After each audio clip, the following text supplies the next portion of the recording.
महाराष्ट्र में चल रही सियासी हलचल के बीच आज एक बहुत ही जरूरी तस्वीर देखने को मिली और ये तस्वीर थी एनसीपी प्रमुख शरद पवार और प्रधानमंत्री नरेंद्र मोदी के बीच की मुलाकात की। एनसीपी अध्यक्ष शरद पवार ने संसद भवन में प्रधानमंत्री नरेंद्र मोदी से आज मुलाकात की और दोनों नेताओं के बीच करीब 20 मिनट तक ये बातचीत चली। अब इस बातचीत में क्या बात निकलकर सामने आई, क्या बात हुई, मीटिंग का एजेंडा क्या था, ये फिलहाल बहुत साफ तौर पर सामने नहीं आया तो नहीं है, पर फिर भी आपको याद होगा पिछले साल भी 17 जुलाई को दोनों ही नेताओं के बीच में मुलाकात हुई थी और तब लगभग 1 घंटे की मुलाकात हुई थी। इस बार भी मुलाकात हुई है, 20 मिनट की बातचीत हुई, लेकिन इस मुलाकात के मायने क्या है, इसको लेकर अब राजनीतिक गलियारों में जो कयासों और अटकलों का दौर है वो भी चलना शुरू हो चुका है। हालांकि आपको याद होगा कि कल ही संजय राउत पर ईडी ने कार्रवाई की, जिस तरीके से छापेमारी की गई, कल की कार्रवाई, आज की अब ये मुलाकात, क्या महाराष्ट्र के सियासी गलियारों में किस तरीके की जो संकेत हैं वो दे रही है, वो समझना और जानना बेहद जरूरी है। और इसी पर हमारे साथ मुंबई से जी24 टास्क के एडिटर नीलेश खरे जुड़ चुके हैं। नीलेश जी, स्वागत है आपका। और आपसे बेहतर हमें कौन बता सकता है जो ये मुलाकात हुई है, जो तस्वीरें सुबह सुबह सभी को देखने को मिली प्रधानमंत्री नरेंद्र मोदी और एनसीपी सुप्रीमो शरद पवार की मुलाकात के, महाराष्ट्र के जो सियासत में जिस तरीके से उठापटक अभी हो रही है, जिस तरीके से हमें अलग अलग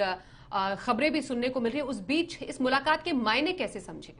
जी, मुख्य तौर पर देखिए, शरद पवार और नरेंद्र मोदी जी का नाता कैसे है उसका वर्णन अगर हम करें तो खुद नरेंद्र मोदी जी कहते हैं कि शरद पवार राजनीति में मेरे गुरु है। तो एक गुरु और शिष्य की मुलाकात आज हुई है और महाराष्ट्र में जिस प्रकार की उठापटक राजनीति में चल रही है, खास है ये उसी के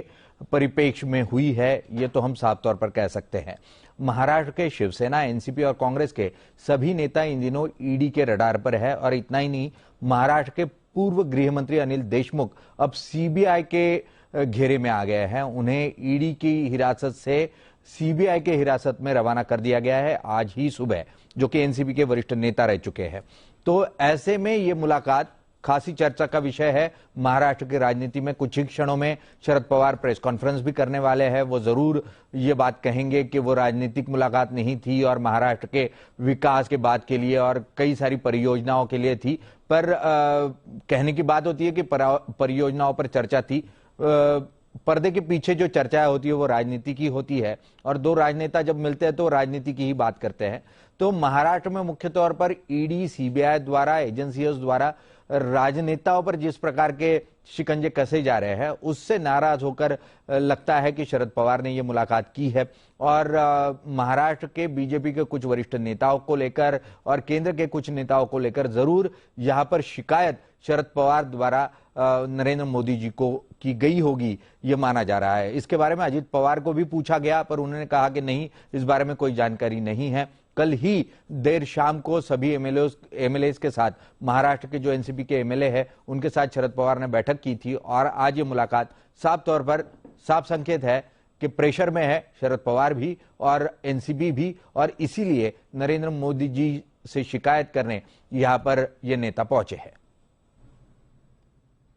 बिल्कुल, आपने जैसा बताया कि गुरु शिष्य की मुलाकात के तौर पर इसे नीलेश जी देखा जा सकता है और राजनीतिक गलियारों में जो बात होती है, पर्दे के जो पीछे की जो तस्वीर होती है उसमें सुगबुगाहट और अटकली भी बहुत ज्यादा होती है। मैं बिल्कुल बस फॉरवर्ड लुकिंग आपसे एक छोटा सवाल जानना चाहती हूँ, 2024 के परिप्रेक्ष्य में क्या इस मुलाकात को देखा जा सकता है? देखिए, राजनीति में हमेशा कहा जाता है कि कोई किसी का लंबी दूरी तक दोस्त या दुश्मन नहीं होता। तो शरद पवार और एनसीपी, शरद पवार की पार्टी और बीजेपी हमेशा के लिए दुश्मन होंगे या कुछ समय के लिए दोस्त होंगे, ये आज हम नहीं कह सकते, पर कभी भी ऊट करवट बदल सकता है और एनसीपी कभी भी बीजेपी के साथ जा सकती है। बहुत धन्यवाद नीलेश जी, पूरी बातचीत पर हमसे और स्पष्ट करने के लिए कि क्या मायने हो सकते हैं प्रधानमंत्री मोदी और शरद पवार की मुलाकात के।